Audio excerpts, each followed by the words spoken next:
छोटे शहर की वो धूल भरी दोपहर थी। गर्मी अपने चरम पर थी। लोग छांव की तलाश में थे। ऐसे ही एक कोने में एक पुराने से ठेले पर एक बोर्ड टंगा था। 10 रुपये की बिरयानी, प्यार से बनी है। ठेले के पीछे खड़ा था एक दुबला पतला, गंदे कपड़े पहना हुआ लेकिन मुस्कुराता हुआ लड़का। नाम था रजाक। उम्र महज 14 साल। चेहरे पर मासूमियत, लेकिन आंखों में कुछ अलग ही चमक थी। आत्मसम्मान की झांक। हर सुबह 4 बजे उठता। उसकी अम्मी बीमार थीं, बिस्तर से उठ नहीं सकती थीं, लेकिन फिर भी वो बैठकर बेटे को बिरयानी बनाना सिखाती थीं। बेटा, मसालों में बस स्वाद नहीं, दुआ भी डालनी चाहिए। और रजाक वही करता था। प्यार से मसाला पीसता, चावल को सही तरह से पकाता और हर दाने में एक इज्जत घोल देता। ठेले पर आने वाले ज्यादातर लोग दिहाड़ी मजदूर, रिक्शा वाले या गरीब बच्चे होते थे। रजाक उनसे कभी ज्यादा पैसे नहीं मांगता। कभी कभी तो मुफ्त भी खिला देता। उसका कहना था, भूख के आगे पैसे की कोई औकात नहीं होती साहब। एक दिन रजाक का दिन बदल गया। एक लंबी चमचमाती कार उसके ठेले के पास आकर रुकी।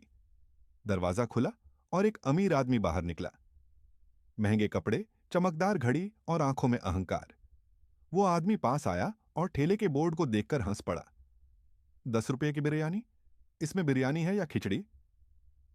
रजाक मुस्कुराया। खाकर देखिए साहब, अगर पसंद ना आए तो पैसे मत देना। अमीर आदमी ने प्लेट ली, बैठकर खाने लगा। पहला निवाला मुंह में गया और उसका चेहरा अचानक गंभीर हो गया। वो स्वाद, वो सादगी और उसमें बसी ममता, सबने जैसे उसके मन को छू लिया हो। उसने पूछा, इतना स्वाद इतने कम दाम में कैसे? रजाक बोला, मेरी अम्मी बीमार हैं। मैं सुबह ठेला लगाता हूं और फिर स्कूल जाता हूं, लेकिन मेरे ठेले पर कोई भूखा नहीं जाता। मैं चाहता हूं कि हर इंसान गरम खाना खा सके, चाहे उसके पास पैसे हों या नहीं।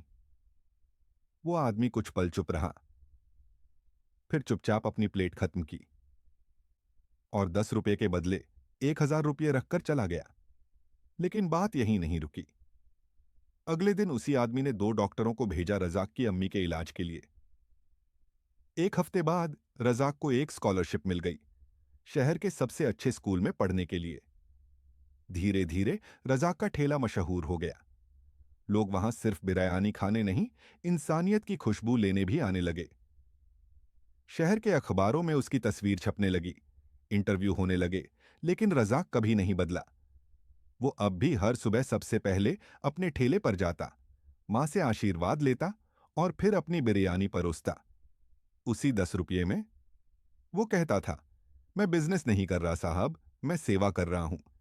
ये सिर्फ चावल और मसाले नहीं है, इसमें एक बेटे की मेहनत, एक मां की दुआ और भूखों के लिए आदर है। कई साल बीत गए। रजाक अब एक फेमस शेफ बन चुका है। कई रेस्टोरेंट हैं उसके, लेकिन शहर के उसी कोने में आज भी वो पुराना ठेला खड़ा है। उस पर वही बोर्ड न टंगा है, 10 रुपये की बिरयानी, प्यार से बनी है। और रजाक हर हफ्ते वहां खुद खड़ा होकर बिरयानी परोसता है, ताकि उसे कभी ये याद रहे कि वो कहां से आया था और क्यों शुरू किया था। क्योंकि वो जानता है, कभी कभी सिर्फ 10 रुपये की बिरयानी किसी की जिंदगी बदल सकती है। अगर ये कहानी आपके दिल को छू गई हो तो इसे दुनिया के साथ जरूर बांटिए, क्योंकि जरूरी नहीं कि हर प्रेरणा महंगे किताबों में मिले। कभी कभी वो एक ठेले पर मिलती है,